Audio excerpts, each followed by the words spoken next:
Hello guys, it's me again, a little fish. Bayangkan ini, Yesus hidup, berkhotbah, membuat mukjizat, tapi ternyata tubuhnya itu hanya ilusi.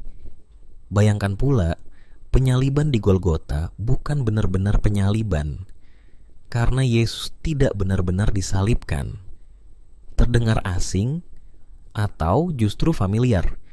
Itulah isi dari sebuah ajaran sesat kuno yang disebut doketisme, dan ternyata mirip dengan yang muncul 600 tahun kemudian dalam satu kitab dari tanah Arab. 1. Apa itu doketisme? Doketisme berasal dari kata Yunani dokein, yang berarti tampak atau menyerupai. Paham ini mengatakan bahwa Yesus hanya tampak seperti manusia, dan tubuh fisiknya hanyalah penampakan ilusi.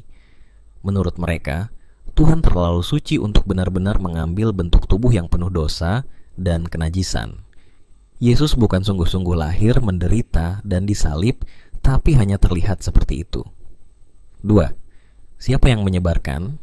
Paham ini sangat erat dengan gnostisisme dan menyebar sejak abad ke-1 dan ke-2, terutama lewat ajaran-ajaran seperti yang dibawa oleh Cerinthus dan kelompok-kelompok gnostik lainnya.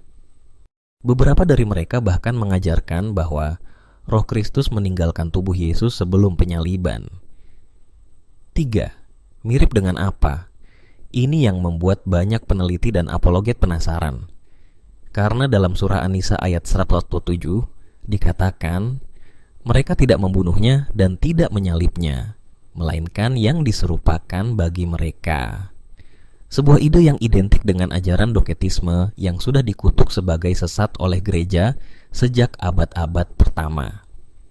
Jadi pertanyaannya, apakah ini kebetulan belaka atau apakah ada sisa-sisa ajaran gnostik dan doketik yang bocor dan hidup kembali di wilayah Timur Tengah berabad-abad setelahnya? Tentu, ini bukan tentang menyerang, tapi mengajak berpikir dan menggali sejarah yang sering diabaikan. Dan kalau ada yang bilang, tapi narasi dalam Quran beda dengan doketisme, maka pertanyaannya adalah, apa sebenarnya pembeda paling jelas antara konsep doketisme dan narasi yang menyatakan Yesus tidak disalib tetapi diserupakan? Apakah benar-benar berbeda? Atau hanya perbedaan bungkus dengan inti yang sama? Buat kamu yang penasaran dan ingin diskusi lebih dalam tentang sejarah Alkitab dan kekristenan, yuk ikuti lebih banyak di Instagram, TikTok, YouTube, dan kalau mau belajar bareng, gabung di channel WhatsApp